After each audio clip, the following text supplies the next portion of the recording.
नमस्कार, जय हिंद, जय जोहार। कैसे हो आप लोग।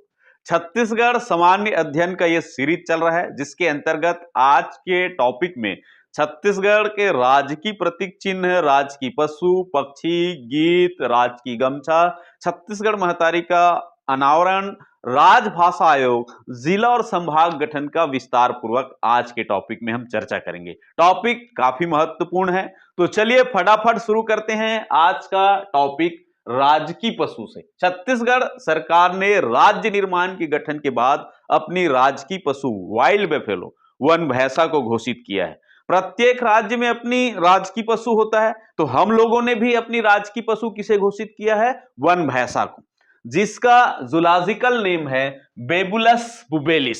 बेबुलस बुबेलिस इसका क्या है? वैज्ञानिक नाम है। बेबुलस अर्ना या अर्नी भी कहते हैं। अर्ना मेल के लिए प्रयोग होता है और फीमेल के लिए अर्नी। बेबुलस अर्ना या अर्नी।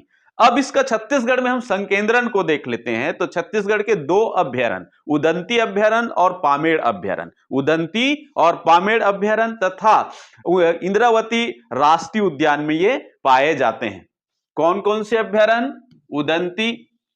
उदंती अभ्यारण्य कहां है? गरियाबंद में।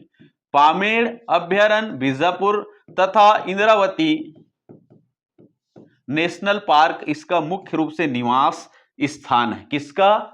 वन भैंसा का।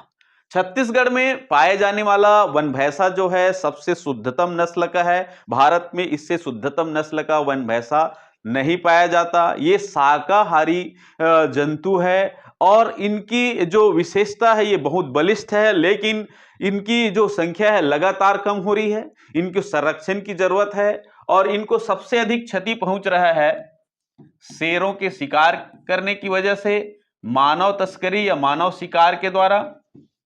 ठीक है। और तीसरा है, इसमें एक खास प्रकार की बीमारी होता है इन पशुओं में जिसको हम डियर पेस्ट कहते हैं, जिनके कारण से इनकी मौतें हो रही है। तो मानव का जो गतिविधि है सबसे ज्यादा वन्य जीव और पर्यावरण को नुकसान पहुंचा है। संसार में अगर सबसे उपद्रवी जीव है तो मनुष्य है। मनुष्य के कारण से प्रकृति के सारे जीव हलाकान है। मनुष्य अपने आप में नियंत्रण रखे तो प्रकृति खुश, और प्रकृति खुश तो सब और खुशहाल होगा, कोई भी जीव संकट में नहीं आएगा। तो ये मानव तस्करी को हमको रोकना पड़ेगा। इसके बारे में हमारे एक प्राचीन ऐतिहासिक ग्रंथ है बाणभट्ट। बाणभट्ट एक लेखक है जिन्होंने कादम्बरी नामक किताब लिखा है। तो उन्होंने बांधवगढ़ से लेकर के बस्तर तक वन भैंसों के बारे में वर्णन किया है कादम्बरी में। बाणभट्ट राजा हर्षवर्धन के दरबारी कवि थे बाणभट्ट, और बाणभट्ट ने अपनी रचना कादम्बरी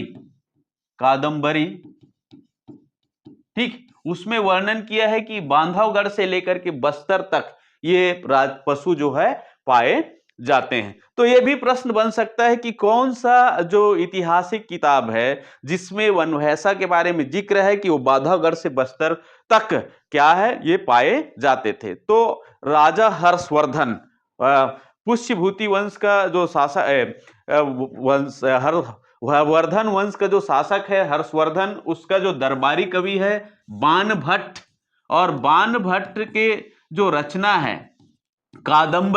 कादम्बरी में ही इनके बारे में जानकारी है कि बांधवगढ़ से बस्तर तक ये वन भैंसे पाए जाते हैं। हम आगे बढ़ते हैं। हमारा जो राजकीय जो पक्षी है उसकी ओर। छत्तीसगढ़ सरकार ने अपना राजकीय पक्षी जो है हील मैना, पहाड़ी मैना को घोषित कर रखा है। देखते हैं इसका जूलॉजिकल नेम ग्रेकुला रेलिजियोसा और पेनिनसुलेरिस। ग्रेकुला रेलिजियोसा और पेनिनसुलेरिस इसका क्या चीज है? जूलॉजिकल नेम है। छत्तीसगढ़ में ये मुख्य रूप से दक्षिण बस्तर की ओर ये इसकी संख्या संकेंद्रण है, वहीं सबसे अधिक पाया जाता है, समझ में आ रहा है। और कांगेर घाटी नेशनल पार्क इसका मुख्य घर है। किसका? पहाड़ी मैना का। इसके अलावा अन्य स्थानों में भी ये पाए जाते हैं और ये काफी नकलची पक्षी है, मनुष्यों की तरह आवाज निकालने में ये सक्षम होती है, हील मैना। इसके बाद हम अपना राजकीय वृक्ष की ओर चलते हैं। हमारा राजकीय वृक्ष है सोरिया रोबस्टा, साल या सरई। साल या सरई। छत्तीसगढ़ के अधिकांश जंगलों में साल के वृक्ष पाए जाते हैं। लगभग 40.5% भाग पर साल वनों का विस्तार है। बस्तर क्षेत्र को साल वनों का द्वीप कहते हैं। बस्तर क्षेत्र के खास करके केशघाल घाटी का जो साल वृक्ष है वो विश्व स्तरीय है, नेपाल से तुलना करते हैं। इसके अलावा जितने भी मैकल की श्रेणी है या उच्च भूमि जो पहाड़ी इलाका है, खास करके सरगुजा है, छुरी उदयपुर के पहाड़ी है और मैकल की श्रेणियां हैं, आपका पूरा बस्तर रीजन के अधिकांश जो अभ्यारण्य है, नेशनल पार्क है, वहां पर साल और सरई वृक्ष की बहुत अधिक मात्रा में उपस्थिति है। लगभग 40.5% हिस्से पर साल वृक्ष पाए जाते हैं, जिसको छत्तीसगढ़ सरकार ने राजकीय वृक्ष घोषित कर रखा है। ये इमारती लकड़ी के लिए सर्वोत्तम है। सैगोन के बाद इनका जो लकड़ी है काफी टिकाऊ माना जाता है। हम आगे बढ़ते हैं। नेक्स्ट, छत्तीसगढ़ का राजकीय गमछा। छत्तीसगढ़ सरकार ने 14 अक्टूबर 2021 को अपना राजकीय गमछा घोषित किया है। इस चीज को याद रखना है, 14 अक्टूबर 2021 को छत्तीसगढ़ सरकार ने अपना राजकीय गमछा घोषित किया है। इनसे संदर्भित भी प्रतियोगी परीक्षाओं में प्रश्न उठा है। तो क्या क्या विशेषता है, कौन कौन सी इसमें कलाकृति है और इसकी क्या किससे बुना है, इसको हमको विस्तार पूर्वक चर्चा कर लेते हैं। तो इसकी जो लंबाई चौड़ाई है, लंबाई जो है इसका 84 इंच है। समझ में आ रहा है, लंबाई क्या है इसका 84 इंच और चौड़ाई जो है इसका जो है 24 इंच है।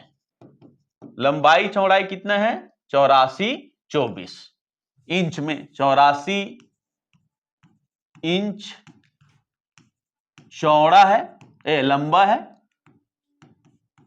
और 24 इंच क्या है ये चौड़ा है। ठीक। टसर और खादी, टसर सिल्क छत्तीसगढ़ में प्रसिद्ध है। खादी से छत्तीसगढ़ के बुनकरों के द्वारा तैयार किया गया है इसको।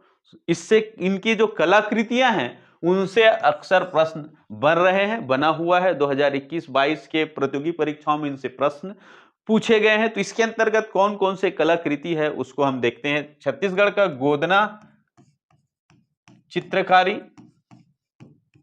का अंकन है। सरगुजा का भित्तिवाल चित्रकारी,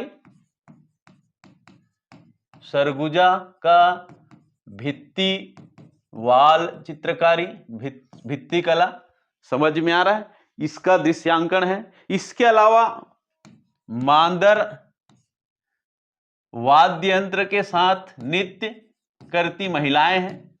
धान की बालियों का अंकन है, समझ में आ रहा है। गौर नृत्य, बस्तर क्षेत्र का मड़िया जनजाति का गौर बाइसन नृत्य, ठीक, उसका चित्रांकन है। इसके अलावा छत्तीसगढ़ के जो राजकीय पशु है वन भैंसा और राजकीय पक्षी है पहाड़ी मैना, उनका चित्रांकन इसमें किया गया है। तो इतने सारे चीजों को इसमें चित्रांकन किया गया है। इसको अच्छे से याद करना। गोदना चित्रकारी को इसमें दर्शाया गया है। सरगुजा का भित्तिवाल, ये सब चित्रकारी आपको दिखाई दे रहा है, वो दर्शाया गया है। मांदर वाद्य यंत्र के द्वारा नृत्य करते हुए महिलाएं आपको दिखाई दे रहा है। इसके साथ साथ हल जोतता हुआ किसान भी है। हल जोतता किसान का भी चित्र यहां पर दर्शाया गया है। ये हल जोतता हुआ किसान है, अपने सर पर ये मटकी लेके जा रही है, मतलब, और ये आपका गौर बाइसन का मुकुट है और ढोल और मांदर के साथ नृत्य कर रही है। ये चित्रकला है आपका, समझ में आ रहा है। गोदना चित्रकला और भित्तिवाल चित्रकला है। धान की पेड़ का यहाँ पर क्या किया गया है, दर्शाया गया है। तो इतने सारे चीज इसके अंतर्गत दर्शाया गया है। हल जोतता किसान, गौर बाइसन, वन भैंसा और पहाड़ी मैना, मादर वाद्य के साथ नृत्य, धान की बालियां। समझ में आ रहा है। आगे हम लोग बढ़ते हैं। राजकीय गमछा के बाद राजकीय प्रतीक चिन्ह। इनसे कई बार प्रतियोगी परीक्षा में पूछा गया है। तो क्या क्या इसमें लेयर है, क्या क्या दृश्यांकन किया गया है, उससे संदर्भित प्रश्न पूछे जाते हैं। तो चलिए फटाफट शुरू करते हैं। सबसे पहले हम बाहरी घेरा को देखते हैं, हमारा प्रतीक चिन्ह। तो बाहरी घेरा जो हरे रंग का, ये किलों का प्रतीक है और ये पूरा कितने किले हैं, छत्तीसगढ़ के 36 किलों के प्रतीक के रूप में ये हरे रंग में दर्शाया गया है घेरे में। उसके बाद भीतर सफेद कलर का बॉर्डर में छत्तीसगढ़ शासन लिखा हुआ है, जिसकी दोनों ओर सुनहरे करण धान की बालियां हैं। कौन सा कलर में, गोल्डन कलर में, सुनहरा कलर में। ठीक, अब भीतर एक सर्कल है, सर्कल के भीतर जो भारत सरकार का, भारत देश का जो राष्ट्रीय प्रतीक चिन्ह है, अशोक चक्र, अशोक चिन्ह, जो इसमें लाल रंग के अशोक चक्र है, लाल रंग में कौन सा है, अशोक चिन्ह। भारत का जो राष्ट्रीय प्रतीक चिन्ह है उसको दृश्यांकन किया गया है। नीचे सत्यमेव जयते लिखा है, क्या लिखा हुआ है, भारत का आदर्श वाक्य सत्यमेव जयते। ये एक उपनिषद है जिसका नाम है मुंडको उपनिषद। मुंडको उपनिषद से इसे लिया गया है, भारत का जो आदर्श वाक्य सत्यमेव जयते। अब इसके अलावा ये नीले रंग का विद्युत का जो आपको दिखाई दे रहा है वो ऊर्जा का प्रतीक है, ऊर्जा का चिन्हांकन किया गया है।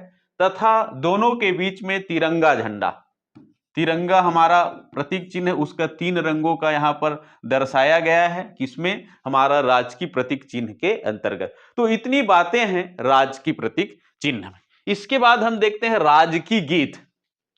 अरपा पैरी के धार, अरपा पैरी के धार, महानदी है अपार, ये छत्तीसगढ़ का राजकीय गीत है। और 18 नवंबर, ठीक, 2019 को हमने अंगीकृत किया। दिन को याद रखना, समझ में आ रहा है। छत्तीसगढ़ के जो राजकीय गीत है अरपा पैरी का धार, उसको हमने 18 नवंबर 2019 को अंगीकृत किया है। कब किया है, 18 नवंबर 2019 को हमने अंगीकृत किया है। और इनके जो इस गीत के रचनाकार है वो नरेंद्र वर्मा है, नरेंद्र देव वर्मा जी इनके रचयिता है।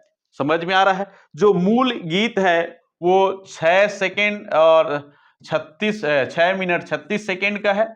समझ में आ रहा है। लेकिन इसको हम मानकीकरण के रूप में 1 मिनट 15 सेकेंड को यूज करते हैं, 1 मिनट और 15 सेकेंड के लिए यूज करते हैं। मानकीकरण कितना है इसका, 1 मिनट 15 सेकेंड। ये कितना है, पूरा फुल सॉन्ग कितना है, कितने का है, 6:36 का है, 6 मिनट 36 सेकेंड का। लेकिन हम इसके मानकीकरण किए हैं तो इसमें कितने सेकेंड, कितने मिनट के लिए है, 1 मिनट 15 सेकेंड के लिए गाया जाता है।